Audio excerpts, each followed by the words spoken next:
Olá pessoal, terminando com esse tema, digamos assim, mais espinhoso, a gente começou a falar de processos punitivos e na sequência vimos falando de desligamento de funcionários, né? Então vamos falar agora do depois. O funcionário já saiu. E aí pode ser o funcionário ou uma redução de quadro, como eu falei, né? Você já verificou isso? E pense no seguinte, quando eu ministro treinamento, qualquer que seja ele, eu sempre trabalho no final com um ponto. Quais foram as lições aprendidas nesse treinamento? Ou, se nós fizermos um processo de consultoria, eu faço da mesma forma. O que nós aprendemos com esse processo? Então, o processo de desligamento é a mesma coisa. O que eu aprendi com esse processo de desligamento? Foi a maneira adequada?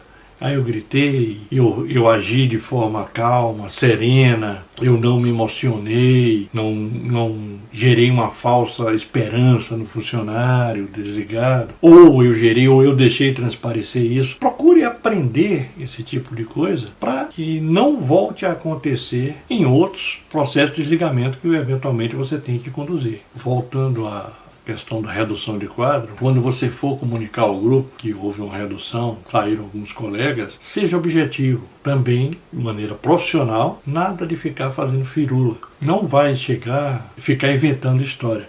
Lembra que eu falei, não pode haver um motivo dado ao colaborador desligado, ao funcionário desligado, e outro ao grupo, porque principalmente ele era parte daquele grupo. Ele tem amigos ali naquele grupo. E o grupo vai dizer, olha, o chefe chegou lá e disse que você saiu porque você era um incompetente. Seria um absurdo uma coisa dessa. Então, se você disse, olha, estou reduzindo o quadro por situação assim, você tem que dizer a mesma situação para o grupo. Quando é um desligamento por justa causa, você não precisa fazer uma comunicação ao grupo. Mas se alguém perguntar, minha recomendação é a seguinte, foi desligado com base em situações previstas na legislação específica. Ponto. Não entra para dizer que ele tomou uma justa causa, ou que ele roubou, ou que ele isso, ou que ele aquilo. Você deu uma informação que é verdadeira, você não mentiu, e não entrou num processo de desgaste seu e do grupo, nem eventualmente com relação ao funcionário. Na hora que você está fazendo a comunicação ao grupo, esteja à disposição para questionamentos. E até posso dizer, essa questão eu me reservo o direito de não responder, até porque iria ferir que a legislação diz, porque isso, porque aquilo. De repente, esteja preparado. Você não pode avançar o sinal. Por mais que eventualmente você queira, pense que uma determinada informação pode ter consequências desagradáveis. Já mencionei, mas cuidado ainda se o desligamento for por justa causa. Um ponto para finalizar, isso tudo que nós vimos falando, o processo de desligamento é traumático. Ponto. Isso não tem nada na literatura,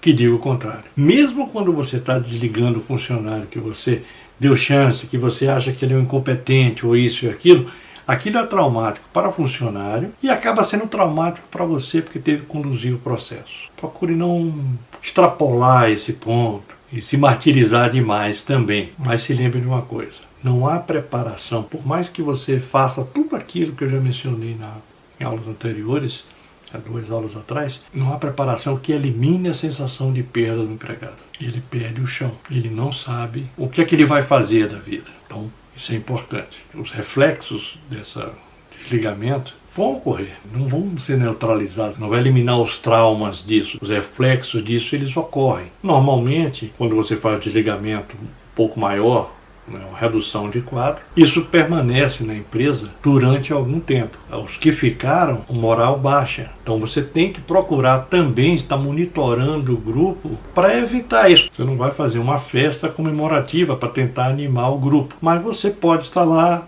apoiando. Também não é para ficar você que ia, uma vez pela manhã e uma vez pela tarde, no local de trabalho, por assim dizer, ou 2 vezes pela manhã e 2 vezes pela tarde, agora você vai 5 vezes pela manhã e 5 vezes pela tarde. Vai demonstrar um certo exagero. Não faça isso. E eu posso falar para vocês o seguinte, o quadro que fica, as pessoas ficam desoladas. Mas com o tempo, com os trabalhos que o grupo vai ter que continuar a fazer, ele vai recuperar a energia. Lembra que eu falei no começo, processo de antes, a preparação, verificar se o grupo tem condições de assumir e quem vai assumir que tarefas. Nesse caso, você vai chamar, minha sugestão, chama o grupo inteiro e diz, olha, Em função dessa mudança, por mais que a gente tenha reduzido o quadro, algumas tarefas têm que ser continuadas. Essa tarefa agora vai ficar com você, essa outra vai ficar com você. Se você sentir alguma dificuldade na elaboração dessa atividade, eu estou à disposição para explicar. Se não, você pode perguntar para um colega que já fez isso no passado. Já ter isso tudo programado e preparado para não causar um problema maior na organização.